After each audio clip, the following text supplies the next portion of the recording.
A gente vai falar hoje sobre um tema que eu gosto muito, que é, inclusive, tema de um livro que eu estou escrevendo, cujo tema eu vou compartilhar aqui com vocês, só um minutinho, política pop. Não sei quem já ouviu falar nisso, mas acho que é um tema bacana da gente conversar nesse nosso papo de hoje. Tá? A minha ideia é que a gente possa ter aí um começo de conversa, depois abrir para perguntas e ouvir vocês. Tá? Eu estou escrevendo um livro exatamente com esse título, Política Pop, Esfera Pública e a Indústria do Entretenimento. Eu vou explicar de onde veio a motivação. E, claro, gente, aqui não tem nenhum tipo de questão ideológica. Eu vou falar de um tema que envolve aqui uma questão, mas, pelo amor de Deus, é muito mais para ilustrar essa discussão. Tá? A política pop, como a gente conhece hoje, ela começa de maneira mais forte nas campanhas americanas. Ela fica muito evidente com o Obama, né, que começa a usar toda uma linguagem pop na sua comunicação. Obama, que vocês sabem, é de Chicago, né? Chicago, que é a cidade que nos leva ao tema desta conversa, que é o Lollapalooza. Não sei se vocês sabem disso, mas o Lollapalooza começou lá na cidade de Chicago, né? Então, depois de uma década de sucesso e fracassos, o Lollapalooza renasceu em 2005, lá em Chicago. Meia década depois, os organizadores começaram a internacionalizar o festival, que antes só tinha rock e hip hop. A primeira edição, que acontece na América Latina, é em 2011, no Chile. No Brasil, o evento só vem para São Paulo, né? Acontece no Jockey Club. E inicialmente era um evento meio marginal, né? Para vocês terem uma ideia, os ingressos custavam entre R$300 e R$500, né? Uma década depois, 2021, a gente já viu o Lollapalooza custando a inteira de R$2.400, ou seja, estamos falando de uma outra modalidade de evento. Em 2022, esse ano, o Lollapalooza começou numa sexta, dia 25 de março, também conhecido como aniversário do maior time de futebol do mundo, que é o Clube Atlético Mineiro. O evento foi no Autódromo de Interlagos, e já antes da primeira atração chegar no público, a gente já ouvia ali um fora Bolsonaro começando a ecoar, principalmente por conta de alguns memes, desenhos que estavam projetados no LED ali atrás do palco. O fato, esse fora Bolsonaro, pontual, já indicava que manifestações políticas aconteceriam. O que ninguém podia imaginar é o tamanho da repercussão política no cenário nacional depois que o evento de fato começou. Acredito que todos vocês vão se lembrar desse fato, né? Aqui tem um print da tela do Multishow ao vivo. Aqui a gente tem Pablo Vittar no Multishow pegando uma toalha do ex-presidente Lula e mostrando essa toalha, né? Logo que essa manifestação acontece, a gente vê as redes sociais se dividindo entre dois movimentos, o Lula-Palusa e o Lula-Pajaula, né? Ou seja, movimentos políticos claramente antagônicos que movimentam, né, a esquerda e a direita aqui. E o debate começou a ser em torno da ideia de que uma das produtoras do Lollapalooza no Brasil teria usado Lei Rouanet para um de seus eventos. Ou seja, toda a questão cultural começa a fazer força naquele evento, né? Então, diante daquela repercussão, que foi enorme, o PL aciona o TSE para proibir manifestações políticas no evento. Tá? O documento enviado pelo PL foi baseado no artigo 36 da Lei Eleitoral, que diz que propaganda eleitoral somente é permitida após o 15 de agosto.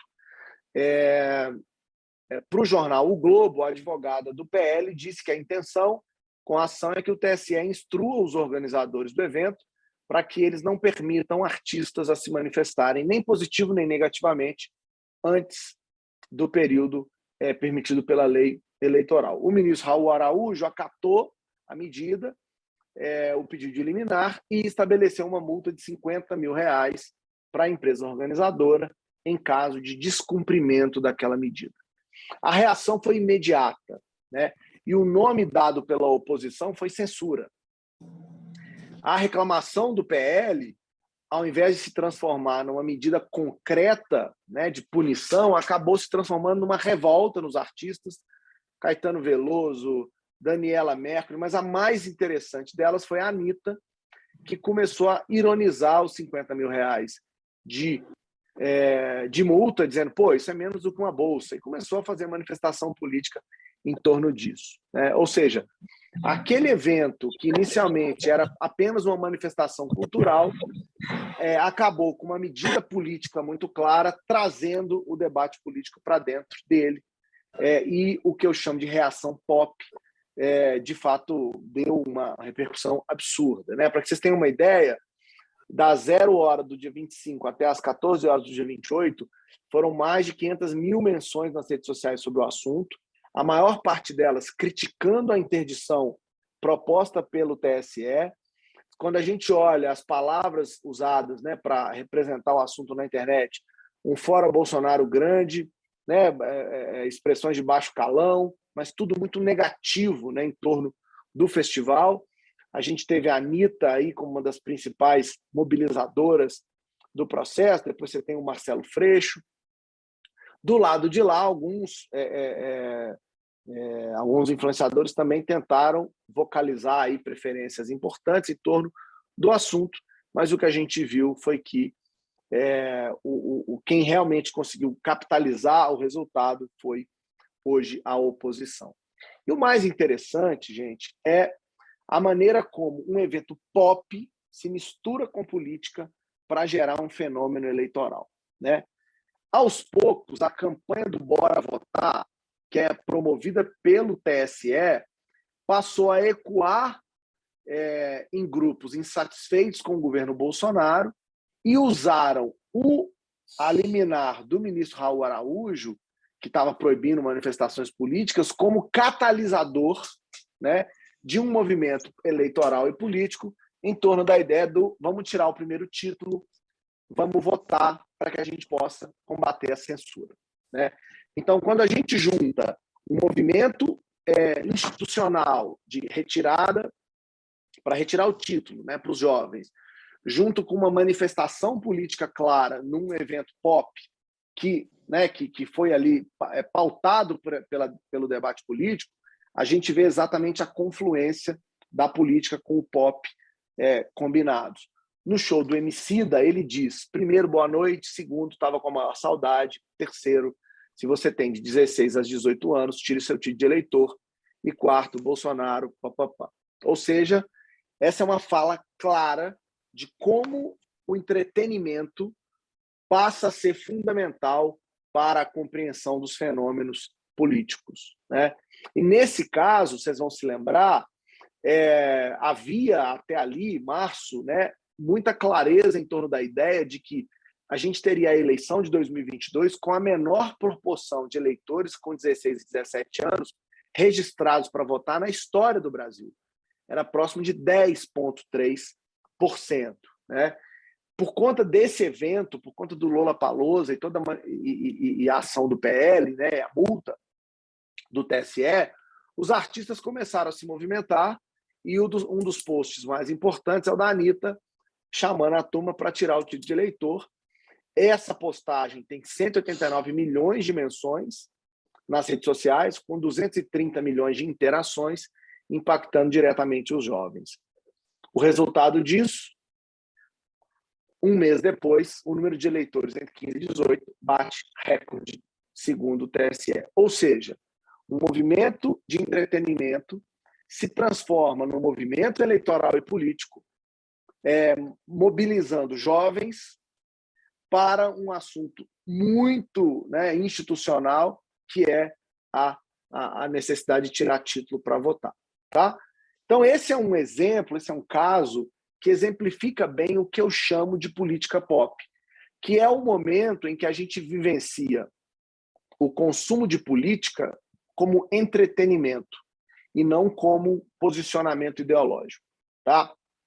Eu dei uma entrevista para o jornalista Otávio Guedes, da Globo, comparando os efeitos, né, dessa política pop e os paralelos dessa política pop com o Big Brother Brasil, né? Naquele momento, eu estava dizendo que os políticos de centro, né, tinham muito a aprender com o Big Brother. Por quê? Porque na política pop e no Big Brother, o posicionamento, principalmente nos temas polêmicos, é decisivo. Ou seja, no caso do BBB e na política, como quem decide é o público, vai vencer uma disputa, né, um paredão, é quem conseguir se posicionar de acordo com as tendências predominantes desse público.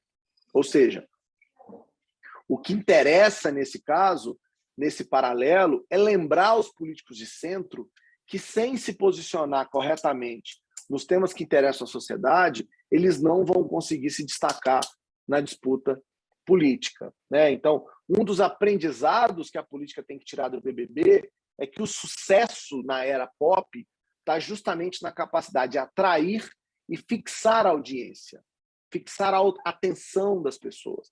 Sem atenção, a conversa nem começa, né? Então, o BBB é muito bom em fazer isso, quando ele traz todas as polêmicas, né, as divergências daquele público, e a política tem que entender esse processo para conseguir alavancar níveis de atenção relevantes, né? As polêmicas são fundamentais para alimentar a atenção e interesse no consumo, e, óbvio, não é à toa que o programa tem um dia, o BBB criou um dia só para discórdia, né? Acho que é o dia da discórdia, eu não me lembro o nome, né? A mesma coisa tem que acontecer na política, a gente tem que criar os momentos de se posicionar, de entrar nas disputas polêmicas para poder ganhar a audiência, né? Então, num cenário em que Lula e Bolsonaro estão polarizando a disputa eleitoral, se a gente pensar bem, são os dois políticos que mais se posicionam sobre os temas nacionais, né? O fã-clube bolsonarista e o fã-clube lulista são alimentados pelos posicionamentos que essas lideranças fazem o tempo todo. Então, o desafio para quem está no centro é justamente conseguir sair do muro e se posicionar de tal modo que a gente consiga observar melhor resultados, né, do ponto de vista de visibilidade. Só para não parecer que eu estou dizendo isso ao acaso, eu tenho dados aqui com o volume de polêmicas produzidas pelo Bolsonaro, pelo Ciro e pelo Lula na eleição de 2018. Vocês vão ver aqui que 20% de tudo que o Bolsonaro falou em 2018 foram postagens polêmicas, 79% foi não polêmico. Olha a diferença para o Lula.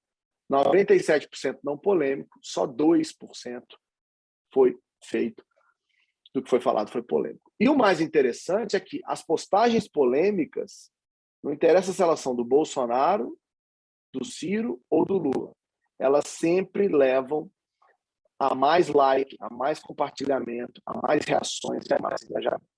Se a gente comparar 31 mil com 24, 18 com 8, 35 mil e 27, 3 mil com 1.000, 1.400 com 600, 4.500 com 2.100, 16 com 9, 15 com 4, ou seja, em todas as métricas que a gente utiliza, e nesse caso, em todos os candidatos, fica muito claro, né, que... Opa, vocês não estão vendo minha tela mais, não? Vocês estão vendo minha tela? Estamos vendo sim, professor. Estamos vendo sim, professor. Só que ainda tá os risquinhos vermelhos. Então é isso. Eu estou tentando apagar e não estou conseguindo. Pronto, consegui. Então, as polêmicas, de fato, e os posicionamentos em torno dela, de fato, geram resultados consistentes e melhores. O que significa que a gente tem que saber se posicionar para conseguir gerar bons resultados. Agora, para conseguir fazer isso de maneira consistente, para entender bem essa política pop, era preciso criar um indicador para entender como é que se dá esse processo, né? E foi por isso que eu criei o Índice de Popularidade Digital, o IPD, que é um índice hoje publicado por vários jornais nacionais, sempre com alta visibilidade, né? Valor, Estadão, Folha, todo mundo dá os resultados desse trabalho, que, na verdade, traduz o quê? O que eu fiz? primeira coisa que eu fiz foi criar um algoritmo que coletasse dados de 6 plataformas: Twitter, Instagram, Facebook, Wikipedia, YouTube e Google. Com esses dados em mãos, eu treinei um modelo de inteligência artificial para encontrar a relação entre rede social e voto. Então, eu peguei 152 variáveis, e aí os mais diferentes tipos. Aqui o exemplo é likes e seguidores. E calculei o beta. O que é o beta? É o peso que cada variável dessa tem sobre o resultado da eleição, né? Para que vocês tenham uma ideia, esse aqui é um resultado preliminar de 2018. Quanto mais likes eu tenho aqui, mais votos eu tenho aqui, o que significa que esses candidatos tenderam a ter uma avaliação positiva, né, entre likes e votos. Mesma coisa acontecendo no caso de seguidores. Mais seguidores, mais votos. Tá?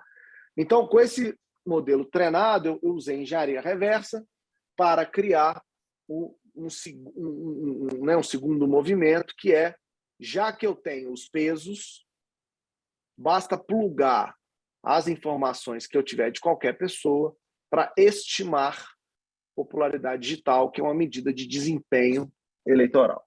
Tá? O resultado final desse trabalho é um índice, o IPD, que é um índice padronizado, que varia de 0 a 100, sendo que quanto mais próximo de 100, melhor é o desempenho daquela pessoa. Mas aí vem a pergunta mais importante, né? Mas serve para alguma coisa esse modelo? E o que eu consegui provar é que o IPD é um ótimo preditor de resultado eleitoral. Olha, em 2018, eu predisse 56% seria a votação do Bolsonaro, 44% a votação de Haddad. Para deputado federal e estadual, a correlação chega a 94%. Ou seja, a gente está conseguindo dar uma resposta realmente significativa. E mais do que isso, o IPD ele funciona como uma pesquisa para cargos legislativos. Então, como não tem como fazer pesquisa para deputado, a gente utiliza o IPD justamente para conseguir calibrar quem é que vai ter mais ou menos chance nas eleições. Tá? Também publiquei na Folha de São Paulo, em 2020, resultados da eleição para prefeito e governador, e o resultado são muito bons.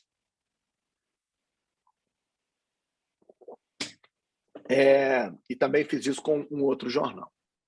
Tá? Então, esse indicador foi desenvolvido por mim, o IPD, eu tenho a patente desse indicador hoje, e como eu acabei de mostrar para vocês, ele realmente funciona para predizer resultado eleitoral. Então, a pergunta que fica é, como é que foi o IPD de 2021, do ano passado? Aqui eu fiz um cálculo misturando Lula, Bolsonaro e todos os demais candidatos que foram relevantes em 2021. E o que a gente consegue perceber aqui, por exemplo, é que a CPI da Covid, que aconteceu em junho, ela derrubou demais a popularidade digital do Bolsonaro. No outro extremo, a fala sobre a Nicarágua coloca o Lula aqui nessa posição aqui, em julho, né, uma das piores posições que ele já teve em toda a série histórica. Né? Aqui, no 7 de setembro, a gente vai ver o efeito do 7 de setembro em si e depois o efeito pós-7 de setembro. Então, essa matéria, para que vocês tenham uma ideia, quando foi publicada na Folha, se transformou na matéria mais lida do site deles naquele dia. E 2022, como é que as coisas estão?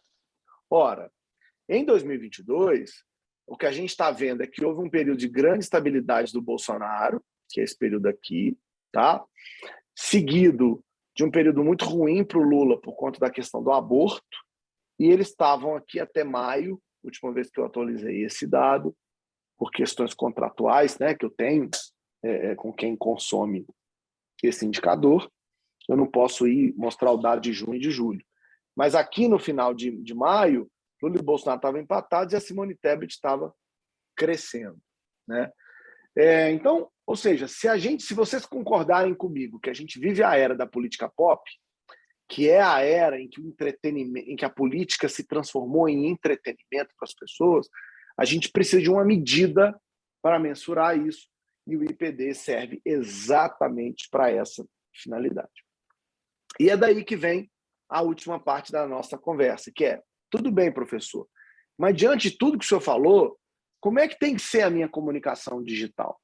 Como é que eu, como política, faço essa comunicação? Então, primeiro, o conteúdo, gente, pode ser produzido por várias pessoas ao mesmo tempo. Não fica brigando com aquele seguidor que cria aquela foto esquisitinha e compartilha. Aquilo faz parte. Agora, é preciso criar uma central de monitoramento e produção contínuos. Sem isso, sem essa central de monitoramento e sem essa produção contínua, o trabalho de comunicação perde força. O trabalho de comunicação tem que ser ágil, numa operação quase 24/7, não pode ter muita produção, ou seja, o marketing aí tem que funcionar menos. O ideal é que essa equipe seja formada por jovens politizados e criativos, jovens entendem melhor essa linguagem das redes, tem que ter ousadia, né, para furar umas bolhas, e por isso a importância de entender a política pop.